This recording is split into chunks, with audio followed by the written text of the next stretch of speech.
Jangan lupa ya untuk ngeklik tombol subscribe seperti yang gambar di bawah ini, karena pada dasarnya klik tombol subscribe itu gratis kan, dan juga itu membuat kami menjadi lebih semangat untuk bikin video-video yang beredukasi lainnya. Dan kemudian jangan lupa ya untuk klik tombol lonceng notifikasi agar kami menjadi lebih semangat untuk upload video-video yang baik lainnya. Dan juga don't forget to hit like.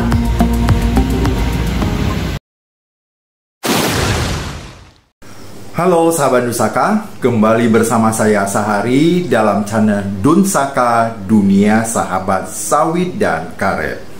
Pada kesempatan ini saya akan menjawab pertanyaan itu dari Bapak Rosorido, itu 2 hari yang lalu. Jadi pertanyaannya adalah, Pak, bagaimana kalau bokar disimpan di dalam air dalam jangka panjang? Pengaruh kemana ya Pak? Nah, saya sudah sering menyampaikan bahwa bokar atau bahan olah karet itu sebaiknya tidak direndam atau disimpan di dalam air dalam waktu yang sangat lama. Ini ada satu pengalaman saya ketika saya masih sebagai kepala pabrik di salah satu perusahaan, dan ini bukan terjadi di Kalimantan tetapi di Sumatera. Pada saat itu saya dinas 1 tahun di sana untuk memegang pabrik di Sumatera. Dan ada satu orang ibu me-WA saya dan menanyakan bahwa dia punya cukup banyak karet yang dimaksud bokar yang sudah direndam oleh suaminya.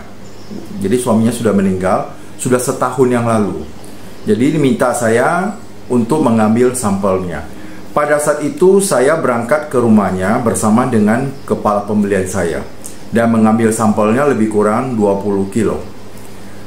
Setelah dibawa ke pabrik dan kita tes, ternyata karetnya sudah tidak bisa dipergunakan lagi. Kenapa? Karena serat-seratnya itu sudah rusak. Apa pengaruhnya? Nanti pengaruhnya adalah ke PRI juga. Maka karet itu kalau disimpan terlalu lama, itu juga akan keras. Elastisitasnya itu hilang. Begitu juga direndam terlalu lama, elastisitasnya juga hilang. Makanya karet itu harus tahu disimpan dalam batas waktu tertentu. Jangan terlalu lama disimpan di dalam gudang, maupun jangan terlalu lama direndam di dalam air bagi mereka yang merendam. Tapi sebanyak karet itu jangan sampai direndam di air, karena direndam di air itu efeknya sangat buruk. Bukan buat pabrik tetapi buat petani. Kenapa tidak boleh direndam? Yang pertama adalah seratnya itu rusak. Itu pertama, seratnya itu rusak karena sudah terlalu lama direndam di dalam air. Kemudian susunya juga besar. Kenapa susunya juga besar? Karena ketika direndam di air, kadar air di dalam karet itu banyak. Ketika diambil sampel dan dimasukkan ke oven untuk mentes PRI-nya, ya, selama 30 menit dengan suhu 140 derajat Celcius, maka karetnya itu tidak tahan oleh panas. Artinya karet ini akan lumer. Jika itu lumer, maka habislah. Artinya kadar atau DRC, dry rubber content, atau kadar karet keringnya itu pasti jatuh. Apalagi di PRI, kadar elastisitasnya itu sudah hilang, berarti karet ini kualitasnya sudah turun. Itu sebabnya saya sudah berkali-kali menyampaikan agar karet itu jangan direndam.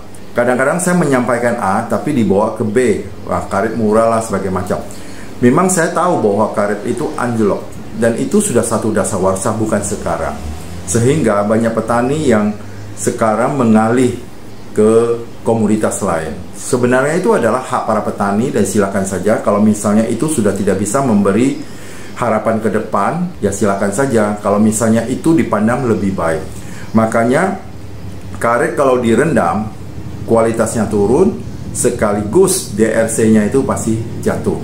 Tadi saya akan sampaikan, ketika masuk ke dalam oven, dia tidak tahan api karena panasnya begitu tinggi, dan di dalamnya itu airnya itu dipaksa keluar, maka dengan panas begitu tinggi dia akan lumer. Ketika lumer, maka selesai, habis.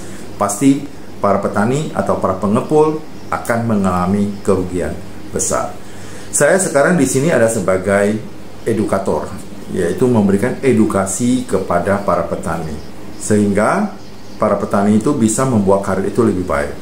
Walaupun banyak yang menentang bahwa karet itu murah, begitu macam-macam, ya, ditumbang lah sebagainya, tapi sebenarnya itu tidak ada hubungan dengan edukasi. Bagi saya hanya memberikan edukasi.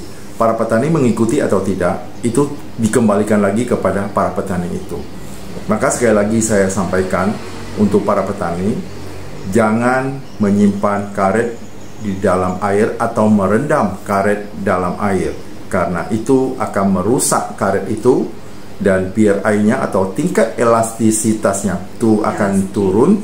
Maka karet itu tidak ada kelenturan lagi, dia akan mudah patah. Kalau sudah rendam terlalu lama, dia juga mengeras ya, dan juga mudah patah. Digiling, dia juga pecah-pecah. Itu memerlukan modal yang lebih besar lagi. Kalau misalnya sudah terbeli, mau tidak mau, pabrik harus membeli lagi karet yang baru, dicampur secara pelan-pelan. Dan biasanya itu karetnya itu karena sudah direndam terlalu lama, boleh katakan karet itu sudah tidak bisa dipergunakan lagi. Makanya kalau Bapak Ibu kalau sudah merendam lebih kurang 1 tahun, karet dibawa ke perusahaan pasti ditolak oleh perusahaan, karena itu karet itu sudah disebut juga sudah karet mati, tidak bisa dipergunakan lagi.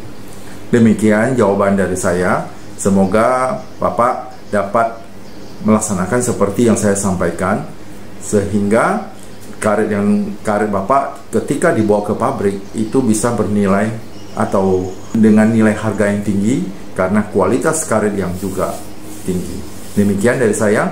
Semoga kita selalu sehat, sukses, bahagia, dan menjadi orang yang luar biasa.